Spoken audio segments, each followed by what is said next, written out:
অঙ্ক দেখো, A B C কোনো একটি কাজ পৃথকভাবে যথাক্রমে 10, 12, 15 দিনে শেষ করতে পারে।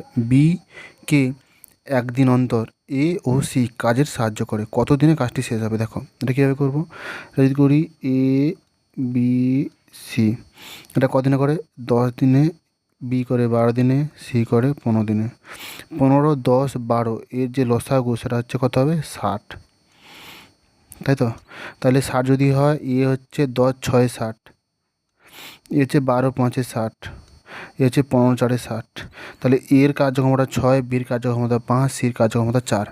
এবার কী বলেছে, বি কে একদিন অন্তর এ ও সি সাহায্য করে, তাহলে বি তাহলে প্রথমে কাজ করে, তাহলে বি তাহলে প্রথম দিন কাজ করে 5 ইউনিট।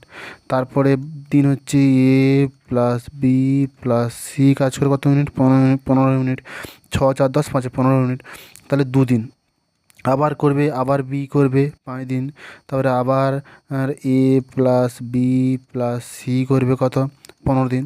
তাহলে আমার 2 দিনে, তাহলে আমার হচ্ছে কী বলেছে, 2 দিনে আমার হচ্ছে কত ইউনিট কাজ হচ্ছে? 2 দিনের কাজ হচ্ছে আমার 20 ইউনিট, তাই তো? 15, 5, 20, তাহলে আমার টোটাল তো মোট আমার 60 ইউনিট কাজ, তাই তো?